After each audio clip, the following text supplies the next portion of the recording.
I am here with Jihad, who is a core contributor at Forefront, does a bunch of writing. You've been on the show before. We'll call you a friend of the show. Friend of the show. Yes. And I'm very excited to dive in to luxury media. I'm excited. What was last time I was on the show? What were we talking about? Oh, we talked about tokenized communities. Every time you're on the show, it's some new buzzword thesis that you've dropped. But I feel like you've been memeing luxury media, you and a few other people, into existence. So I'm very excited to jam. But before we do that, for people who did not hear the tokenized community episode, maybe you can give a little bit of context on you and how you got into crypto, because I think it's valid here. Yeah, I think there's that, I forget who said it or where it's from or whatever, but there's that like the career advice of like, you don't know if you do a bunch of things, they might seem like unrelated. And then you look back and connect the dots and you realize that there's like a common thread amongst all of the work that you're doing. This feels very relevant to this particular topic. So hi, I'm Jihad. Have been working in crypto, I guess, full time for almost 2.5 years now, which is pretty wild. Prior to that, I ran a creator growth agency with a buddy of mine. We help big YouTubers grow their audiences, make more money. Ran into a lot of the problems that we'll probably talk about today with creators running their own media businesses. And from there, sort of was looking for alternate business models for those creators.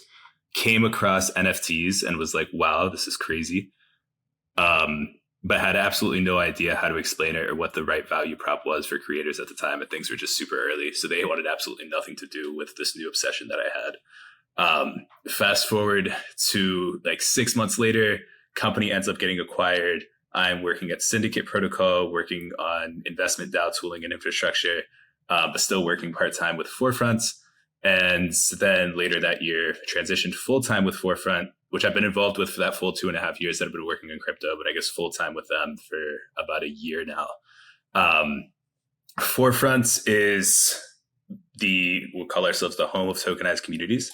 So we're building a community and media arm for folks to get involved, to learn about tokenized communities, for operators and builders who want to collaborate with each other, and building tools for like media experiments, particularly around like on-chain curation. So we recently launched this product called Spotlight, which every few weeks we drop a new capsule of like 8 to 10 media NFTs, content that's on chain for folks to collect. And we're basically saying like, hey, based off of what our community has been talking about, like here are the things on chain that we think are worth collecting. Sort of like an experiment with an on-chain magazine. So yeah, that's a little bit of what I've been up to Forefront wise and how I got in. Yeah, I feel like that's all very relevant context for this conversation, both on sort of the I wouldn't call like what you're doing before with creators traditional media. I guess it's like this weird in between like internet native media, but that doesn't quite work well. And then moving more into like this Web3 context. And you recently wrote this piece called Luxury Media, which is an incredible piece. I will link it in the show notes. Anyone who has not read it absolutely should. But I guess maybe we can start off by setting a little bit of the groundwork for what currently internet native media looks like. And maybe we can lay some of that groundwork for exploring why that doesn't work or why that model is broken. Yeah, I mean, it's a pretty big question. I think the two things to focus on are the nature of distribution and then the business models, right? So on the nature of distribution side, I think media on the internet today is very much audience driven, right? So I am a publisher and I am broadcasting this information out to as large an audience theoretically as possible, right? The goal then is to optimize for reads, to optimize for eyeballs, to optimize for views, and to optimize for clicks, right? Do we care about engagements? Depends on the particular company, but generally not. We care about like how many people we can get in the door and how many eyeballs we can reach. From a business model perspective, that means basically one of two avenues. Either A, you are going the advertising route, which is probably the the business model that is most closely aligned to like this broadcast like distribution style, where like my goal as a publisher is just to get as many eyeballs of this as possible. From a company's perspective or an advertiser's perspective, I want as many eyeballs on my ad as possible, so it checks out. And then the other business model that has obviously been around for a very long time, but is, I think, caught fire on the internet in the last like 5 to 10 years, is the subscription business model or the membership business model, where I am paying for access to content, or I am paying to sustain a particular creator's work in exchange for some like additional benefits over the average reader. And I think the context of the luxury media essay is that fundamentally for what we'll call internet native media, both of those business models are flawed, right? So when we think about like what makes something internet native, in my mind, it means that it is free. It means that it is infinitely replicable, and it means that it is like widely distributed, right? If I write an essay on my blog or I put out a tweet on Twitter, theoretically, everybody in the world with access to the internet can see that thing, and it can be shared like almost instantaneously in countless ways, right? When we think about the time in which the content business models that we just described were developed, those things weren't true about media, right? Like when you think about a newspaper subscription, I'm paying for the physical newspaper, but I'm also paying for like the delivery of that newspaper, right? It's not that it could just be instantaneously at my door. Somebody actually had to come do it. I'm paying for the paper in which it was printed on. And I'm paying for the full-time journalists who are, you know, going out every day and writing pieces that end up in that newspaper. With media today, that's not necessarily the case, right? Like a tweet is not necessarily created by a full-time journalist. You or I could tweet just as well, and I might get just as much value out of it as I would in a piece of content that was in one of those more traditional mediums. So all of that is to say, there are very clear problems and like misalignment between the nature of media today and the nature of the business models that we continue to use.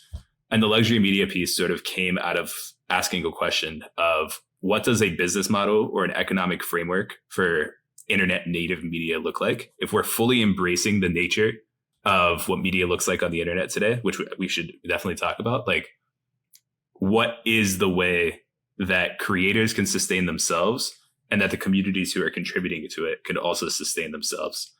And I think you get like a very non-traditional but almost obvious answer to that question when you really dig into it, because in my mind, luxury media is just like, it was more of an observational piece than an invention, right? Like this is what is happening at the cutting edge of the internet today. And the goal is to sort of popularize that model and get more creators' eyes open to the fact that they could be thinking this way. Yeah. And I want to talk about, like, you kind of touched on some of the pieces around what it means to have like internet native media and what that looks like in practice. But even before that, a distinction that you make in the piece that I think is important in the context of this conversation is the difference between media and content. So maybe you can talk a little bit about that as well. Yeah. So the way that I like outlined it in the piece is like when we're referring to media, we're talking about the vehicle through which information is delivered, right? So a TV, like TVs are media. TikTok, or maybe more specifically, like an algorithmic video feed is media. Books are media, right? But when we talk about content, we're referring to the information that is being delivered, not the medium through which it is being delivered, right? So content is the stuff packaged within the media, the news story in the TV, the corn kid is the content of TikTok, the words inside of the book or the story that is being told is the content of the book. And I think the reason that distinction was important is when you're talking about internet native media, there was this really interesting piece that I had read as I was like thinking through this essay from the folks over at New Models. And they basically outlined this idea of what they call platform physics. And they were talking about it in the context of social media. Like basically every new platform has its own physics, its own constraints around like how information can be made, how information is distributed, how it's consumed, right? And the nature of those physics dictate the type of content that is created on the platform, right? So the medium, and like this goes back to like the whole like the medium is the message. The medium shapes what content ends up on the platform.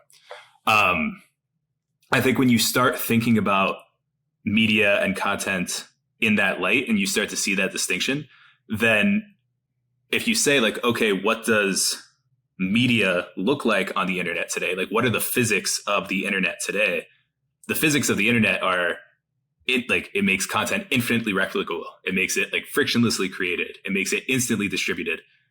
What does that mean for the content itself? And then what does that mean for the business models that are built on top of that content? So that was sort of the backdrop of the rest of the essay, I guess, was really like digging into what that distinction is and like what that means for the future. Yeah, I think also like an additional piece here that you like lightly mentioned in the piece, but that I think is important and interesting is that not only is media online optimally free, widely distributed, and able to be replicated, but you start maybe because of those physics and also because of like all the AI stuff that's been going on, you really start to see in a world where media, or I suppose content, is like so abundant that you start to ask the question of like, what is even valuable? And to me, that's kind of the underlying question that you're starting to get at here, which is, given the physics of this, like, how do we actually figure out what even matters and what things on the internet are actually valuable, worth like creating and reading and consuming versus all the other bullshit that is now surfaced? And I think that, to me, is the question that you're starting to answer in this piece. I guess before we dive into the answer to it, do you think that's a fair way to frame it? 100%. I think that's like true on both the macro and the micro. Like at the macro, there's just so much, there's an infinite amount of content that exists in the world. Like if you were trying to theorize like what content is valuable and what content is not valuable societally, it would be impossible to do so because it's just like way too much stuff. And there's too many different lenses through which you can view it. And then at the micro level, like the stated advice of like being a content creator on the internet today is like, you should pump out as much content as possible. So that something hits, right? And like, no matter how much I love your podcast, if you were putting out a podcast a day, like I just would not be able to consume all of that content. So in my, like at the micro level, then like the value of your podcast in my eyes decreases at like the marginal episode level because there's just too much stuff.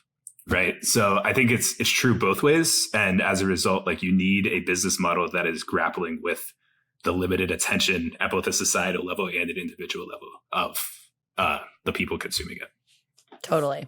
Okay. So all of that context, what makes media valuable in an internet native context moving forward? Like if the subscription model is broken, if the ad model is broken, if this abundance of media is kind of fucking everyone over and no one really knows where to direct their attention, or creators don't have good models because of a bunch of other reasons, how do we value media and what does matter?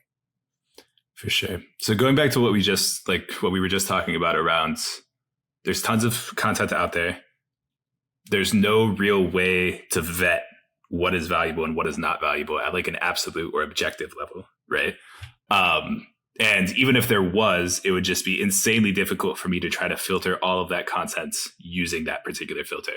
I need help, right? And that help comes from like some means or lens or method of contextualizing the content that I could use for whatever it is that I care about, right?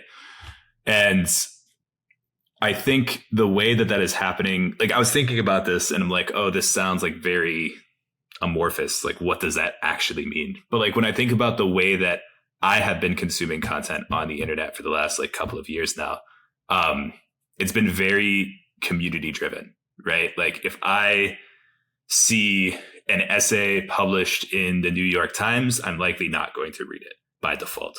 But if that same exact essay is shared in a community that I care about and that I have trust attributed to, I'm going to read it immediately, right? And that's like a very obvious thing when said. And I think a lot of people resonate with that experience. But around the same time that I was writing this essay, like I was either reading or two other essays were published. The first was Rafa's Community Unchained essay. And in that one, he basically talks about community itself being a new form of media. And the reason for that being like the lines are blurring between like what the message is and like who the messengers are. Like the digital content that we're pulling in is actually not just the content, but the relationships, the inventories, the mind space. And that was like a really important idea for me to like start thinking through. The other one is we've talked about before, but Toby's Life After Lifestyle essay, where he basically makes the argument that like culture is the product. And he really, really emphasizes in that essay and his Positive Sum Goods essay that Other Internet published a few months prior, where they basically make the argument that like when you're talking about public goods, like you have to define the public and then you have to actually do something that is good. And again, resonates here, like when you have all of this content at your disposal, the things that matter are like, okay, what is the point of view that I care about? And then how can this stuff, whether it is an essay, a podcast, a product, whatever it might be used in service of supporting, proliferating, and manifesting that point of view. And in that way, media takes on a very active form. Like if you're going to understand all of this stuff and consume all of this stuff that is on the internet, you need a filter that is going to say like, okay, we are going to take in inputs and like push out outputs. And that filter has to mean something to you in order for you to want to use it. And so the conclusion of the piece is that filter is community, right? Like community is, in the words of the New Models team, like this holographic lens through which you view content on the internet and build context around content on the internet. And in a lot of ways, regardless of what type of community that you're in or how you define community, the fundamental means of like community development and activity is context around media, or like creating context around media, right? It is discussion of media. It is sharing media. It is distributing media, right?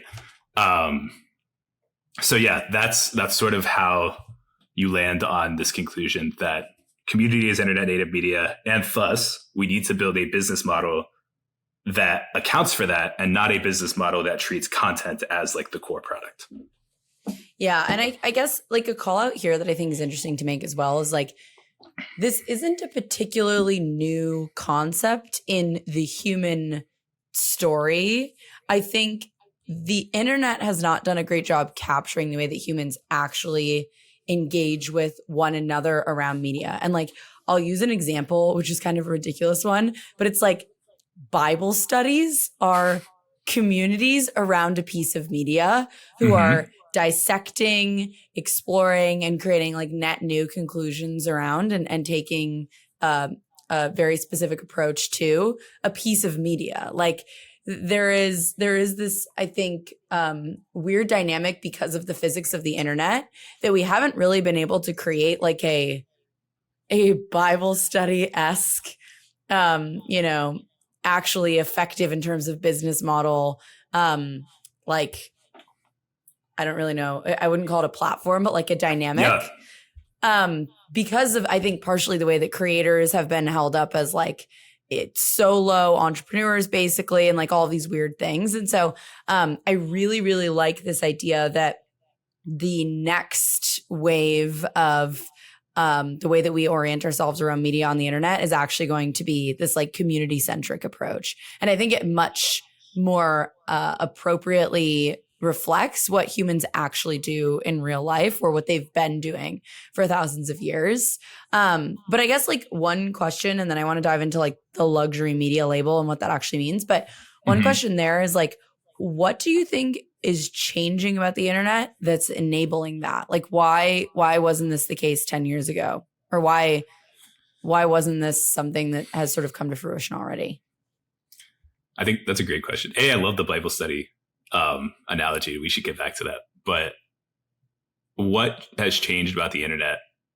I think two things. I think it's just like like platform maturity. Like at the end of the day, and we know this as people who are like very familiar with the development of crypto over the last 5 years, like no matter how mature a technology is, like fundamentally, like on paper, I could read the specs and I could say, hey, all of this stuff is possible. It takes a while for like humans to actually like go through these processes of trial and error and determine like how they actually want to use the thing, right? Internet development aside, right? Like it was possible to make something like Facebook in 2002 in the same way that it was possible in 2008 in the same way that it was that's possible in like 2023. But like Facebook was made at a particular period of time and it's not going to be made the same way again because we have like lessons that we've learned. We have like behaviors that we prefer versus don't prefer and things that we've gotten accustomed to and ways that we want to use the technology. So that's number one. Number two, I think, is when we're talking about like business, like questions of business model, a lot of it comes down to like what financial and identity rails exist. And I think I was actively trying to avoid not making this essay a crypto piece. Like it definitely mentions crypto a couple of times. But like fundamentally, this is not a crypto piece. This is a media piece. That said, like one of the major components that make this possible is the fact that crypto has enabled the financialization of content online because you're now able to collect media essentially, right? Like you can think about like what it looks like at a community level. Like how do you access communities? How do you make your communities platformless? How do you make sure that like information is reaching the people that it needs to like reach? That's number one. Number two, then it's like, okay, when we're thinking through why Chase's podcast is valuable and then how we actually go about through like transferring that value financially, like you need to tokenize the podcast, right? Like I need to be able to say like, hey, like Chase minted this thing. I collected it. There's a relationship now, a financial relationship between myself and you as the podcast creator. And again, like you can make the argument that all of those things were technically possible pre-crypto, but they're a lot easier post-crypto. And I think adoption of those tools, regardless of what we call them and how they manifest, is going to unlock a lot more experimentation with media business models.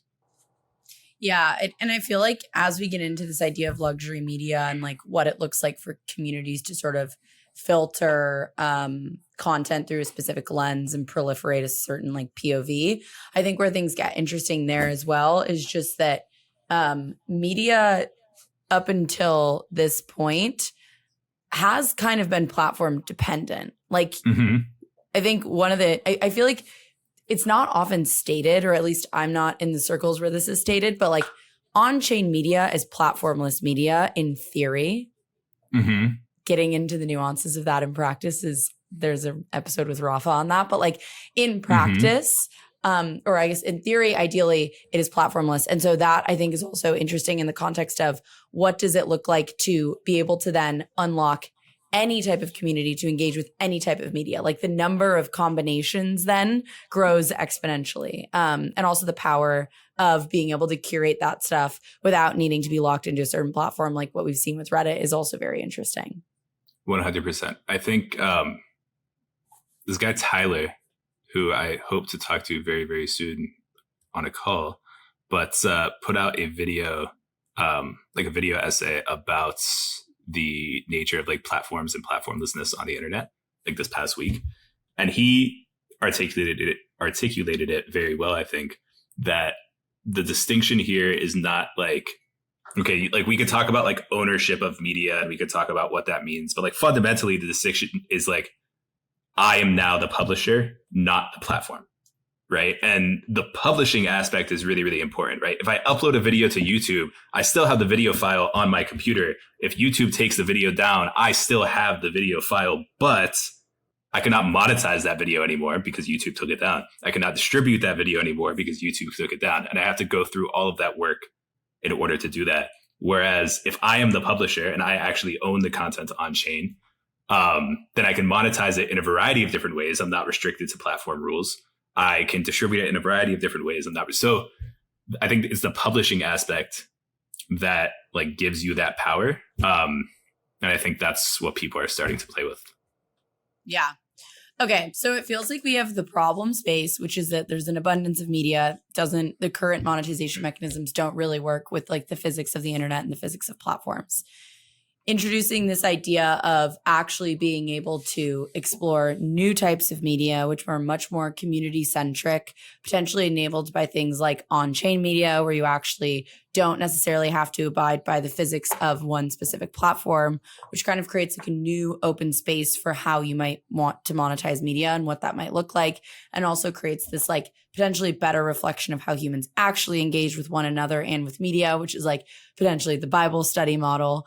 And then now you get into this idea of like luxury media and what that actually looks like, which I feel like is kind of the combination of current models are fucked. We have new potential models.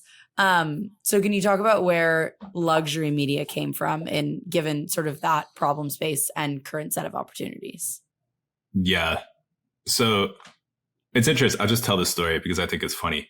So I was listening to an acquired podcast on LVMH, like the fashion house. And I remember texting Steph from Vessel and Broadcast. And I was like, she was the one who told me to listen to the episode. And I was like, this idea of luxury and like the way that they define luxury is super interesting. And then we were just going back and forth and like tagging, like attaching the word luxury to like a bunch of different things. And we were like luxury software, luxury this, luxury that. And then I said luxury media. And we were both like, ooh, like this is, what does that even mean? And we both like came to the conclusion that it doesn't mean anything and it's a stupid term.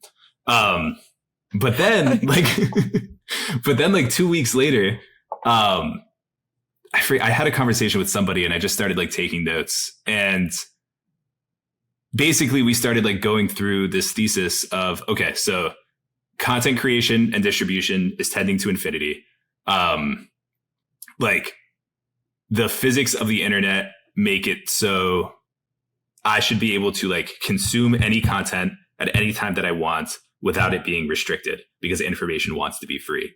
And if that's the case, then content doesn't have a like intuitive business model, right? Like if I don't need to pay to access it and I don't need to pay to distribute it, then what am I paying for? And we sort of landed in this conversation on the conclusion that like you're paying for like supporting the creator themselves because you like them, you like what they stand for, you like their brand. And B, you're paying to support the point of view of that particular media. Like if you subscribe to this idea that like creators are creating what they want to see more of, then if you're supporting content, you're supporting their particular point of view in the world and like the proliferation of that point of view, both from like from an abstract perspective, but also like a very tangible, like maybe that turns into product or service or change. And when you like look at it that way, essentially that is the same business model or the same like economic thinking as like the luxury good business, right? Like when you're buying a luxury good, what are you paying for? I'm not paying $1,000 for a Coach bag because it costs them $950 to make that Coach bag. I'm paying $1,000 for the Coach bag because of the Coach brand. And what that signals and what that stands for and what I want to be associated with. And prior to like on-chain media, what that signals, what that stands for, what I want to be associated with weren't really possible digitally in the context of content. But like now that you could actually have ownership over content and again, like have that like on-chain connection, all of those things become possible. So luxury media is, I call it like a framework for the economic sustainability of internet native media. But essentially it comes down to this idea that like we're returning to the business of patronage. Like we are not paying for the utility of the thing. We are funding the story, the taste, the culture, and we're funding we're supporting it and funding its proliferation. And you said earlier that like these ideas aren't new. Like this idea of like community, like the Bible study is not like a new thing. It's 100% true. And like patronage also obviously isn't new, right? And even on the internet, it's not new. Like if you think about Patreon, like Patreon as a platform, like it's in the name. That's what it was supposed to be. But when you start adding on these layers of like, okay, the platformlessness, the infinite distribution, you don't want things to be gated. You don't want things to be locked. Like you want to give creators and people complete freedom. Then you're really getting to the meat of like, I don't necessarily need additional benefits to pay for something. I'm paying for it because I want to be associated with it. And I want to support that brand and that point of view in action. Yeah, I think there's something really interesting about this idea of like what it means to be able to collect and own and be a patron of a creator or of a like some sort of creative output. One of the things that comes to mind is that I think on the internet today, without models like this, if you really like someone's content, the best thing that you can do is effectively help with distribution, and maybe buy these like other weird things like merch. But like none of that is actually community oriented in the sense that if you like a certain podcast and I like a certain podcast, it's not like the most empowering thing for both of us to just be like, oh yeah, we like follow, that podcast on Spotify. Like there's nothing particularly empowering as someone who wants to support the show. And there's also not like net new, you and I are not creating net new cultural production because we're not actually connected in any way. And so I think this idea of patronage is not only interesting in the context of being a much more direct model for potentially expressing our own desires to like support the creation of new media and support existing media and all that. But I also feel like it's potentially a lot more empowering for people who are consuming media. 100%. And it definitely, like, as a consumer, it fundamentally changes your relationship with media, right? Like you are no longer just an audience member. But given the fact that you now have like these like verifiable associations with the media that and with the content that you care about and with the other people who care about it, inherently communities are going to be developed, right? And like whether like community loosely defined, you could argue it's a scene more than it is a community, right?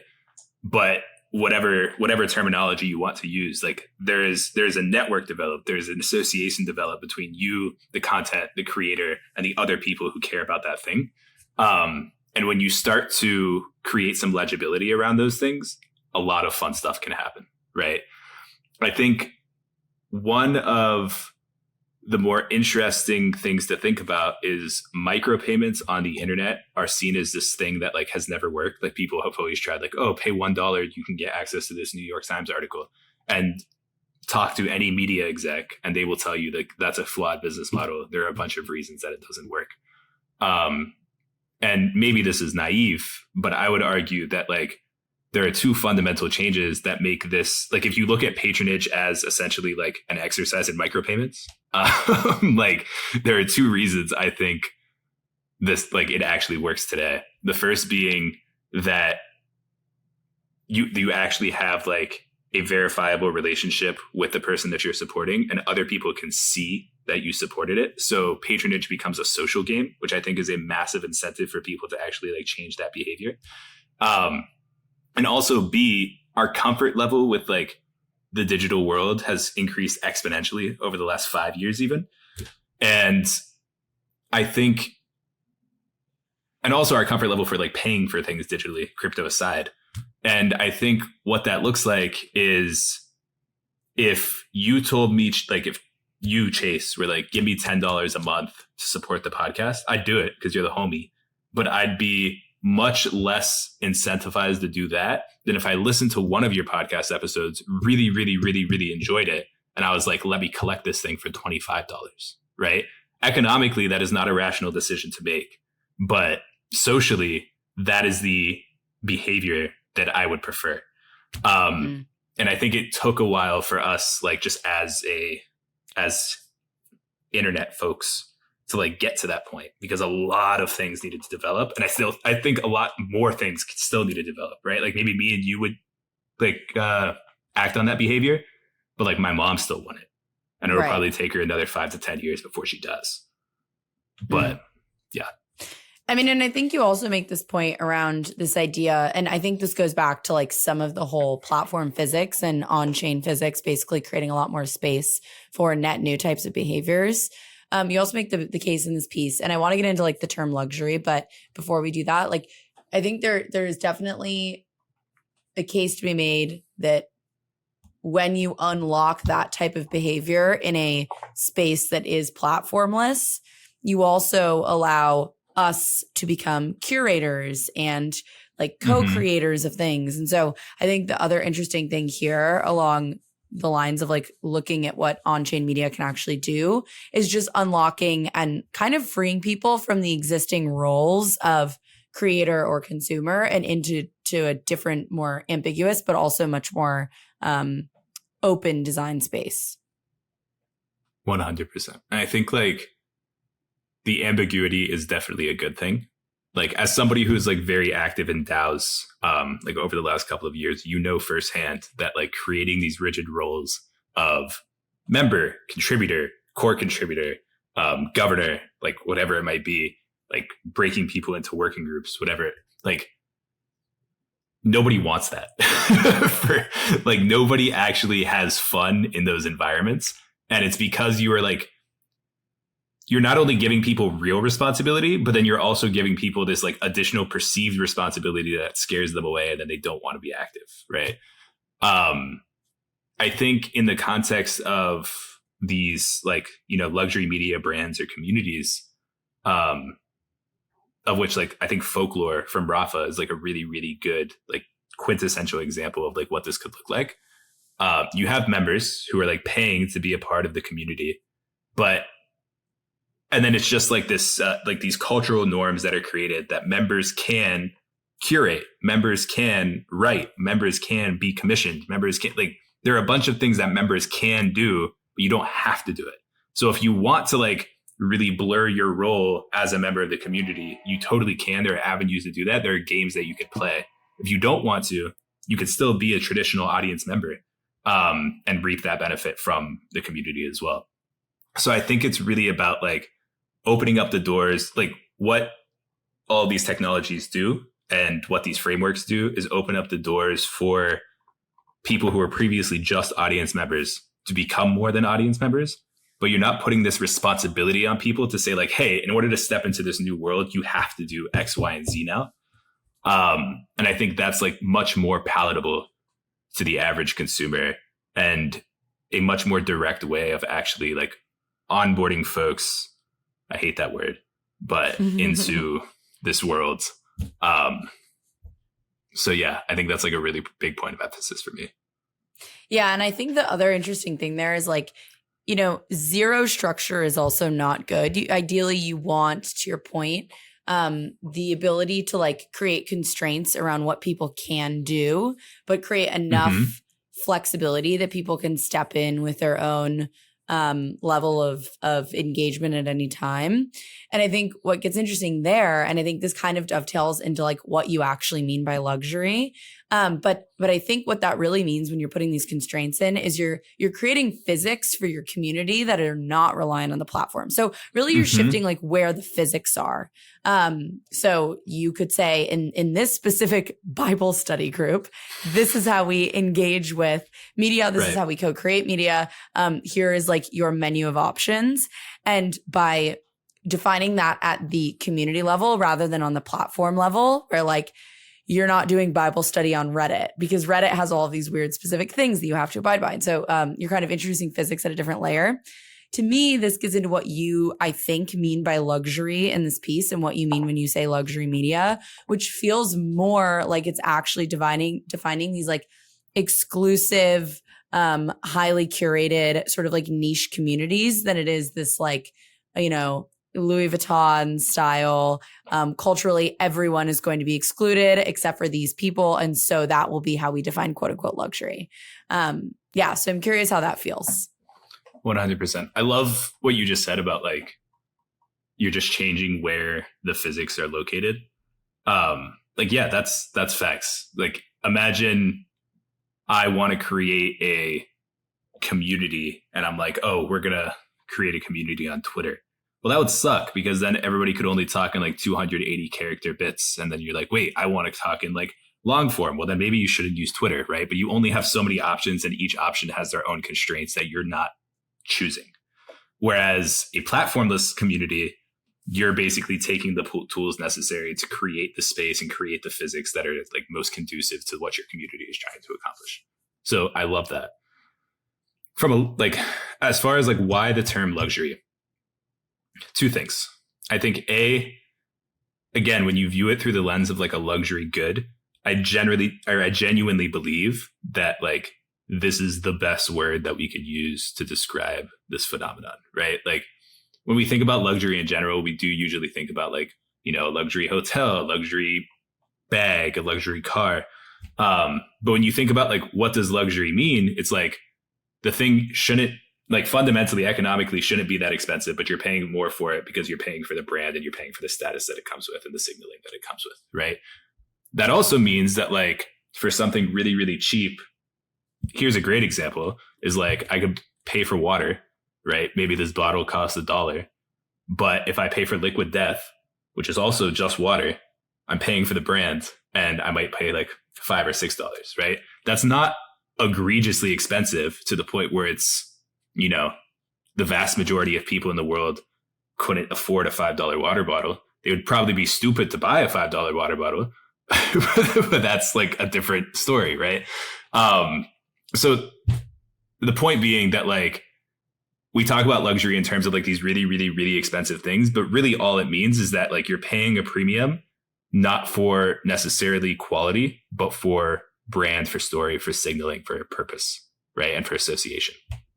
So that's number one, because that's exactly what this model is describing is like, hey, you could probably get free access to all this information, to all this content anyway, but we're paying for like the context created by the community, the proliferation of a specific point of view and the conversations that I get to have around that. The second thing that I think really makes luxury like the ideal term here is what you just said about you're creating these very like, I guess for lack of a better term, like for premium experiences. Like if you're able to fully customize the way that you interact with content and people on the internet, that's powerful, right? And in the same way that you're able to do that in real life, like when you have friend groups or create communities or clubs or organizations, like all of the rules are completely up to you. The same should be true on the internet. And I think relative to the experiences that we have on the internet today, a platformless community that is focused on like proliferating a point of view is a luxury, right?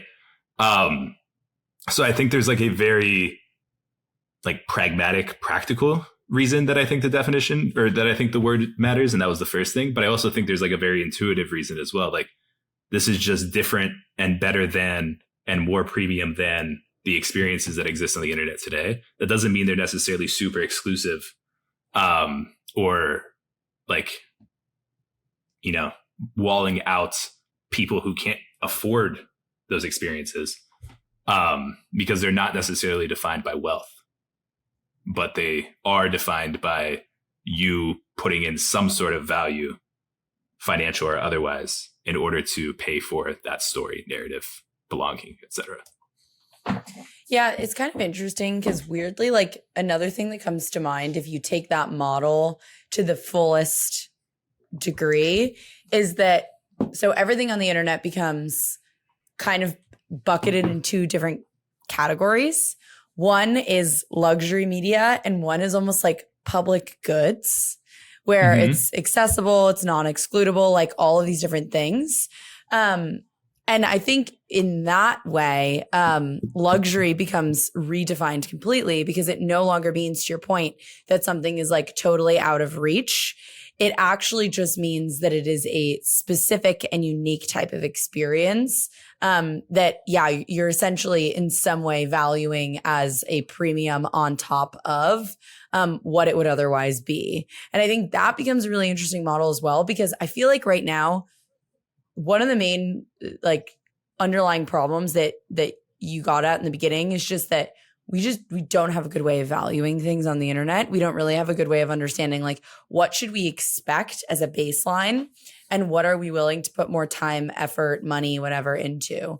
And so luxury as a term in that context, I think becomes a really, really helpful way to like essentially signal a willingness to put more resources into something, and a willingness to acknowledge like there are some things on the internet that should just be free and should not be luxuries.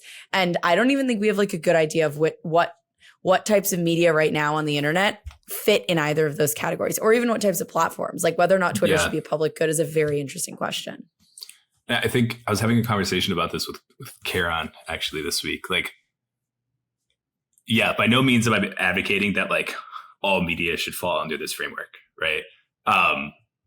But you brought up two good points. I think traditional journalism, like as we usually think about it, would be a horrible fit for this particular framework, because if you're making the argument that like journalism should be as objective and unbiased as possible, well, this is arguing the opposite. This is saying that like your content in your community should be as subjective and biased as possible toward a particular point of view, right? And that is what's going to get people to pay and to support. So yeah, like traditional journalism then needs to think about like a different business model. And probably like if we're making the argument that like all information on the internet is free, openly distributed, that like advertising and subscriptions only work in like a particular subset of cases, well then journalism should probably be a public good, like investigative journalism, right? So that's number one. Number two, I forget what number two was, so we'll stick with number one. Yeah, I mean, I think that's a really good point, and it also makes me wonder if like some of the existing business models on the internet are actually really good business models for public goods, but not other things. Like, I do think that there's a world in which you treat Twitter like a public good and it's an ads business. And, you know, obviously that's like totally redefining what public goods are in terms of like an economic concept. But we've just completely stolen that term in Web3 and used it in about a million different wrong ways. So I feel like we can continue running with it. Yeah. No, I mean, like, oh man, yeah, we probably shouldn't get into that because we could talk about that all day. But like, even if you use the traditional like definition of public good, which means like it doesn't have a business model, it's being philanthropically supported or publicly supported in some way.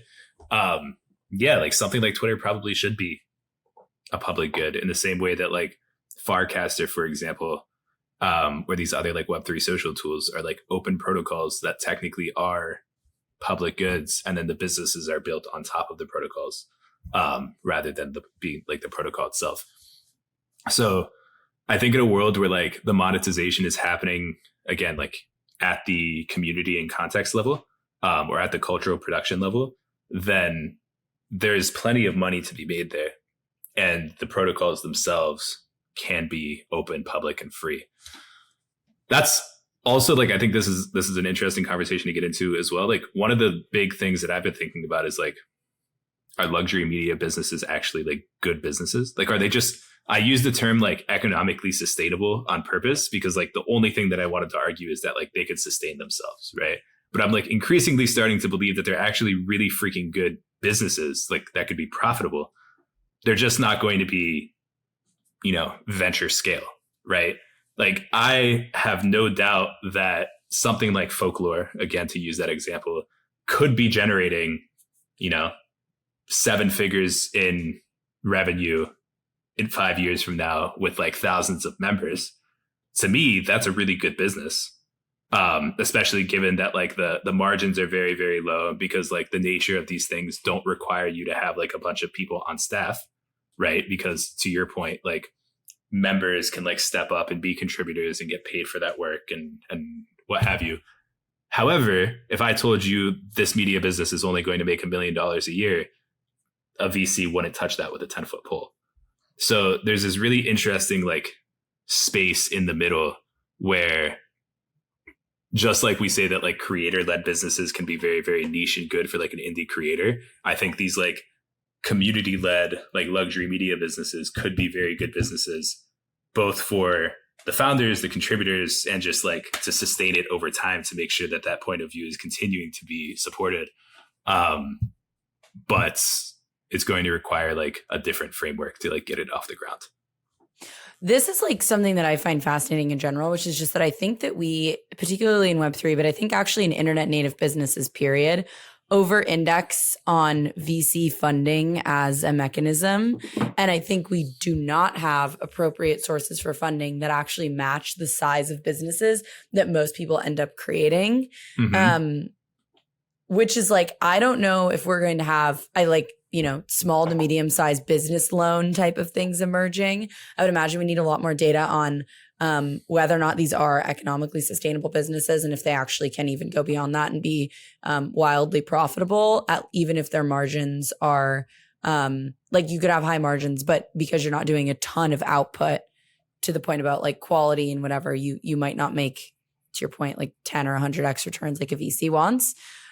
Which makes me think like, I guess if there was a funding mechanism for something like luxury media, what do you think it would look like? I think a lot of them will be bootstrapped. So it's like, hey, like I have this point of view. Well, actually, we won't get into that. I was going to say that like, I think the first thing to note is that in my mind, like luxury media brands could be started like very, very easily and like in a straightforward manner. It's like if you create a feed and you're just dripping out like a piece of content every day that sort of like aligns people around your particular point of view that you want to have supported, you don't even need to be creating the content yourself. But like, let's say you create a feed and you just update that feed every single day for like 2 months. I guarantee you that you will have like a decent following and people who are interested in like continuing to contribute to the feed and create media around the brand and the point of view that you've like curated within that feed. Right. And that's how like folklore and a lot of other things get started. That's sort of like what we are doing at Forefront with like the weekly newsletter and daily signal. Like that's how we attract people and like build the brand. So that being said, you don't really need a ton of money, if any, to like get that off the ground. Right. Then the question becomes, okay, what is money needed for? Money is needed to pay for artifacts and commissions. And it is needed to build any tools required for the community to like achieve its purpose and like push forward its goals. And if that's the case, then there's like a bunch of different business models or a bunch of different like economic models you could think through. So like a loan, like you mentioned, would be one option. Pre-selling memberships at the beginning and just saying like, hey, for access to the space, which I mentioned in the article, like you're paying X amount for access to this particular space. That puts money into the community treasury or into the business. So I think you could start thinking through a lot of the different business models, including advertising, right? Like I'm not saying that advertising should no longer exist. I'm saying advertising should no longer exist as a means of sustaining content in a vacuum, right? But like, if a business wants to sponsor a particular community to get more eyeballs on their business, I think that's a great, well-aligned business model for both parties, right? So yeah, I think there are quite a few ways that you could think about it. I also think we'll see organizations like as this popular as this step up and say like, hey, I'll give your community $25,000 or $50,000 to like get this thing off the ground. And then I'll take a cut of revenue in perpetuity, right?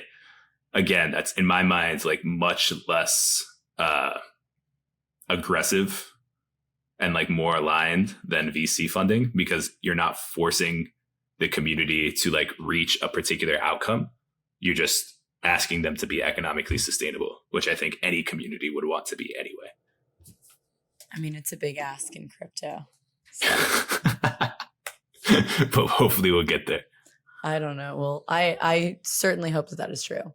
Okay, final question.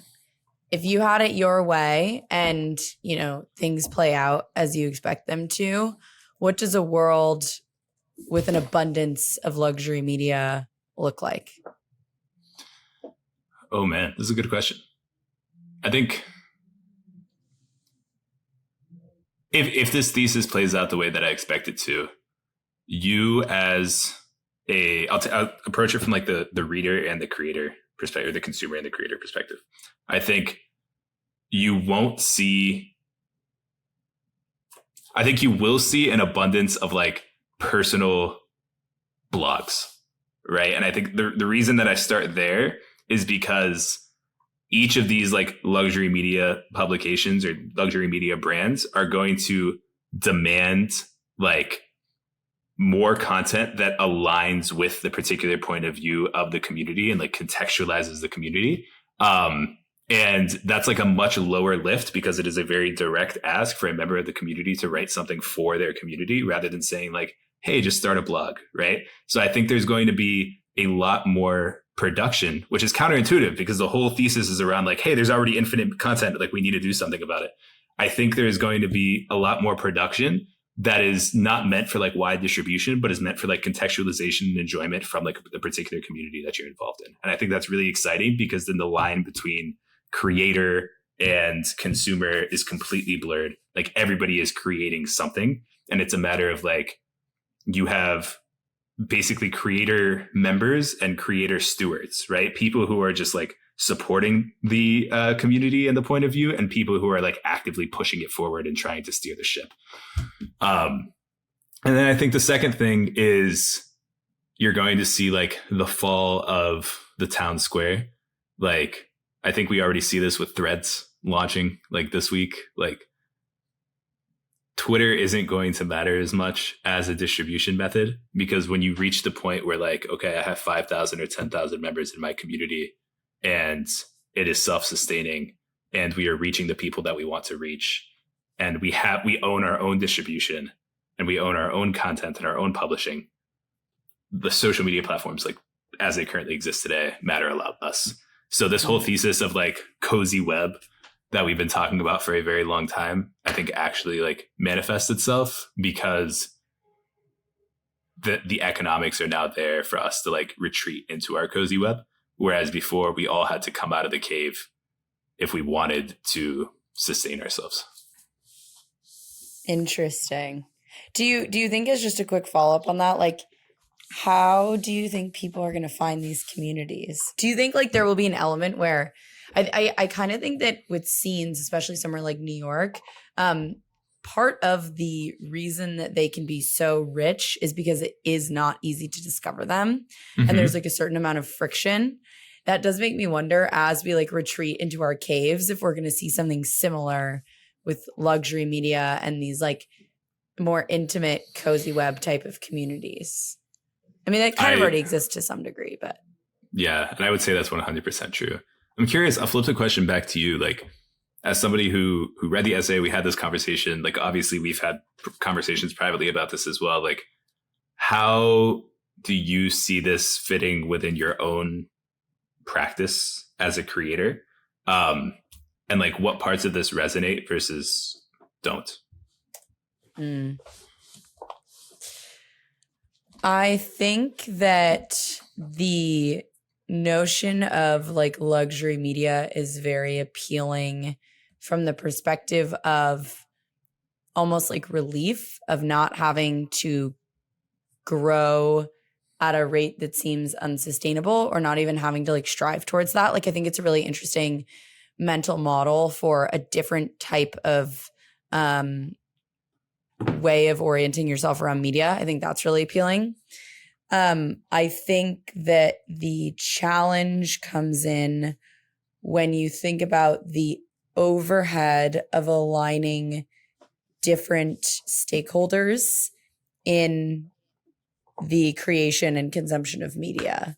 And I say that in the context of like, if I wanted to create a community of people around the podcast who actually could like curate and co-create elements of, or even things that are like thematically similar to the podcast, I need to be pretty strong about my POV.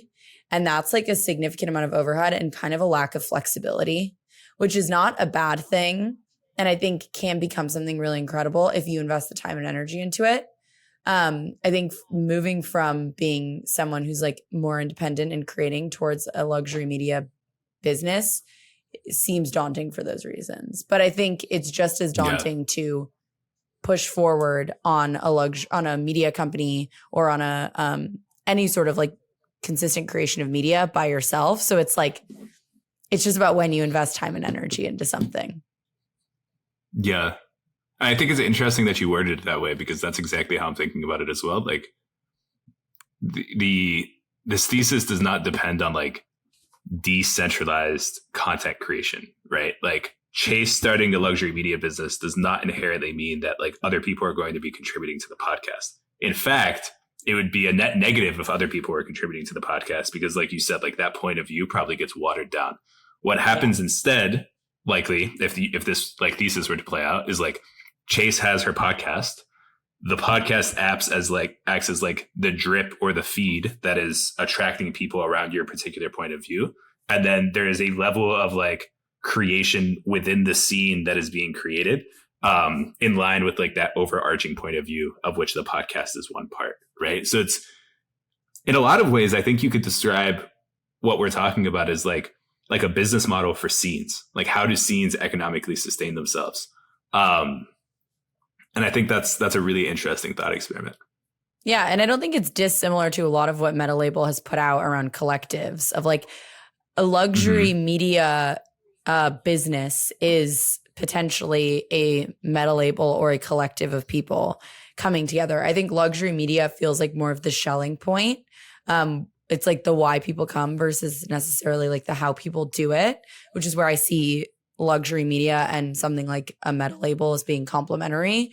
But yeah, I think the point about creating a business model around scenes is really interesting. And then of course, like I would say as one final thought, I think one of the nuances that I always think about in that context is how does the introduction of incentives and financialization of things change the way that people engage in consumption, creation, curation, to the point where I think you're totally right about making these things explicit. And I think that's like part of what platformless communities or platformless media enables, is it allows the explicit definition of the physics and the explicit definition of how people can engage. But I think there's like a weird magic that you lose. And often that magic is like intrinsic motivation and excitement when you attach a label and a specific overt articulation of what can and should happen. And so that is always an interesting thing for me around what does it look like to maintain the magic of scenes and of these like collectives while also allowing them to be more sustainable, giving them monetization mechanisms that they don't have now, and allowing people who wouldn't otherwise be able to engage in co-creation to do that. I agree. I think, and a lot of the problems that we've seen over the last couple of years, as far as like financialization of communities are concerned, really were problems of speculation, in my opinion. Like, I think everybody agrees that people should be paid for their work. I think the question becomes like, is the goal just for number to go up, or is the goal for people to like be fairly compensated? And I think you can create a very safe and creative environment that doesn't like kill the vibes by compensating people. But it's hard to do that when like people are focused on speculation and like constant upward trajectory. That's not to say that everything you said isn't true, regardless of the environment and regardless of whether it's speculative or not. But I think it's a distinction to think about. Yeah, I think that's definitely true. Well, this was so lovely. Jihad, where can people read your writing, learn more about all the things that you're doing at Forefront and beyond? Yes, probably Twitter. Hit me up, J.A. Esmail, Jaesm as in mom, AIL. And besides that, you're not shilling your threads? I'm not shilling my thread. I hate threads so far. I'm like, I've only seen mid content on threads. Agree. But, you know, we'll see. I'll show my Farcaster at Jihad on Farcaster. Hit me up. Nice. Beautiful. Well, thank you so much for coming on the show. Appreciate you, Chase.